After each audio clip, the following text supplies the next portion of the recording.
माझं नाव परिचय. गिरीश दामोदर बावनकुळे, सालेवाटा. माझी उपसभापती आहे आणि पंचायत समिती सदस्य आहे. आता आपल्याकडे 3 बैल आहेत आणि याचं नाव मोती आहे, त्याचं नाव बिहार आहे. बिहार. बिहार अच्छा. म्हणजे तो आता ज्या दिवशी आणला आपण खरेदी केला हा. त्या दिवशीपासून त्याला आता बिहारच म्हणतात. म्हणजे त्याचं बिहार नाव का म्हणून ठेवण्यात आला? तो बिहिऱ्या गावचा होती. हा, बिहिरी या गावचा. हो, डोंगरियाचा. हा. तर बिहार म्हणून राहिले आता त्याला. अच्छा. तर त्याच्यामुळे त्याला बिहारच आता ठेवला, असं नाही का. बरं, हा पटाचा शौक तुम्हाला कधीपासून लागला मग? पटाचा शौक तर भरपूर दिवसापासून आहे, पण आपल्या आजोब्यापासून शौक आहे हा. हा. त्या म्हणजे आम्ही जेव्हा लहान होता, मी लहानही होतो त्यावेळेस मी स्वतः जोडी घेऊन जात होतो. आमच्या गावच्या प्रत्येकीच्या बैलात बैल होता. ठसन म्हणून होते एक प्रख्यात बैल मालक, अच्छा. बाबाजी. त्यांच्या बैलात आमचा बैल होता आणि त्यांच्या बैलात जेव्हा बैल होता तेव्हा मी स्वतःही 1-2 ठिकाणी बैल स्वतः नेत होतो. म्हणजे आणि तुम्हाला पहिले पूर्वीपासून शौक आहे आपल्याला आणि आवड आहे म्हणजे गोसेवा करणे. आणि घरी पूर्वीपासून गाई म्हशी आजोब्यापासून होत्या, त्याच्यामुळे आता हा छंद आहे एक. म्हणजे तुम्हाला पटाचा बऱ्याच दिवसापासून शौक आहे? हो, भरपूर दिवसापासून आहे. मग आता हे जे मधात पूर्वीचे बंद 10 झाले. वर्षापूर्वी जे पट घडत होते आणि आता जे पट आहेत याच्यामध्ये नेमका काय फरक आहे? तुम्हाला फोन करतो म्हणलो, हॅलो. पहा, पहिले तर आपला कसं आहे, आपल्या महाराष्ट्राची संस्कृती आहे हा. आणि हा आपला कृषी प्रधान असा देश आहे. अच्छा. आपण सर्वात जास्त शेतकरी हा समजा आपल्या गोधन आहे. म्हणजे तिथपासून आपली हे जेव्हा गाईला आपण चांगला संगोपन करत होता आणि मग नंतर वासरू. आता पहिलेच्या काळात काय होत होता, पहिले आपल्याच घरी गायची वासरू. म्हणजे आम्हाला जेव्हा पटाचा शौक लागला तर आम्ही काही बाहेरून बैल घेऊन आणत नव्हता किंवा काही नाही. म्हणजे घरचेच वासरं हे आपल्या पटासाठी तयार होत होते. त्याच्यापासून गोधन संरक्षण होत होता. तर पहिलेच्या पूर्वीचा काळ म्हणजे हा असाच होता. पहिले कोणी बैल इकडून तिकडून, आता तर खूप पंजाब वरून MP वरून इकडून तिकडून बैल येऊन राहिले. म्हणजे आता तर एवढा बाजारीकरण झाला याचा का भयंकरच. इकडून तिकडून आणल्याशिवाय. आता आमच्या घरी हे काही आमच्या घरचे नव्हे, हे खरेदीच केली आहे. हा मागच्या वर्षी त्या अमितनं बैल आणला हा पनवास वरून. अच्छा. आणि बैल हा असाच होता, एकदम काही नाही, बढिया साधा बैल आहे. तर आता तो आपल्या खाण्यापाण्यात आला, अजून तो त्याचा स्पीड वाढला समजा. तर तशा पद्धतीचा असा म्हणजे पूर्वी आणि आता एवढा फरक आहे.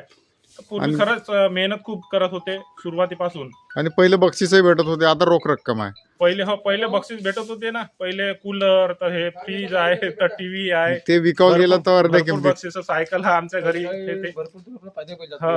आणि पहिले आता आपल्या बैलाला थंडी जास्त लागते, पहिल्या बैलाला थंडी नव्हती लागत असा नाही. बरोबर आहे.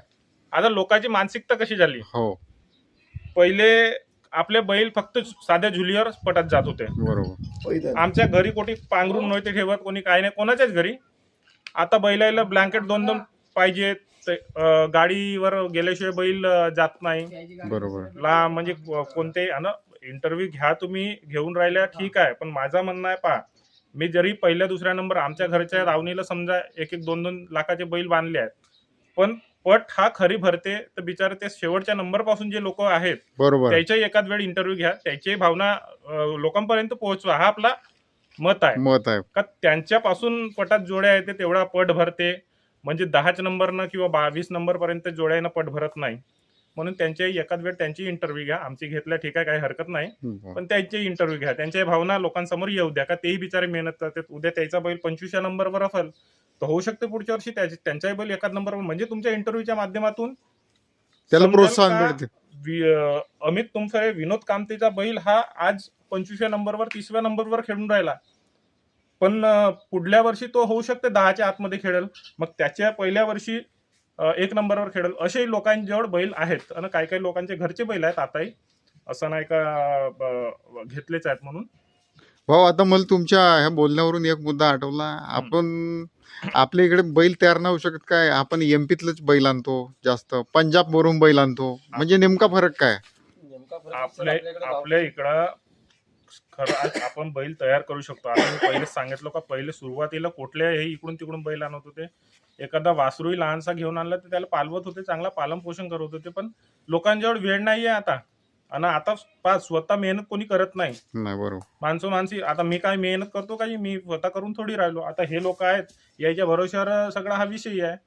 नाही तर आपण कुठं आता म्हणजे वेळ नाही आहे ना, प्रत्येकाजवळ प्रत्येक जण बिझी आहे.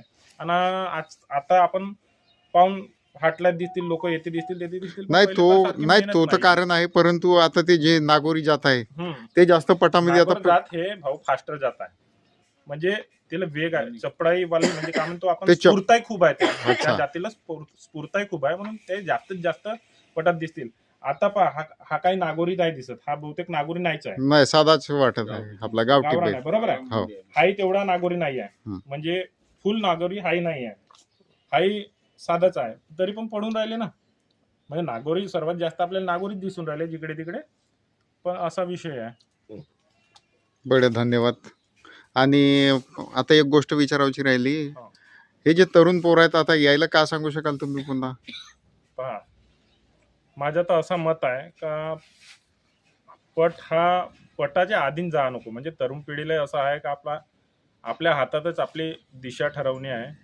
त्याच्यामुळे पट हा काही आपल्या याच्यासाठी, म्हणजे काय म्हणतो, आर्थिक उत्पन्नाचा स्रोत नाही आहे. तर त्याच्यामुळे काही हा विषय नाही, सवकपुरता मर्यादित ठेवा. आणि आताची पिढी आपण म्हणजे पट भरतेत तर सर्वात जास्त तुम्हाला दिसेल, म्हणजे क्रेज खूप वाढलाय पटाचा. तर तेवढा ठीक आहे डोक्यामध्ये ठेवा, पण आपल्या पायावर कुऱ्हाड न मारता समोर आपल्या दुसऱ्या याच्यात हे करावं त्यांनी, म्हणजे कॉम्पिटेटिव्ह एक्झाम्स आहेत, हो. तिकडे त्यांनी पोलीस भरती आहेत, भरपूर जागा निघतात, त्याच्यामध्ये जावा. अशा गोष्टी तरुणांनी केल्या पाहिजेत. हा या माध्यमातून आपल्याला सांगणं आहे. बरं धन्यवाद भाऊ.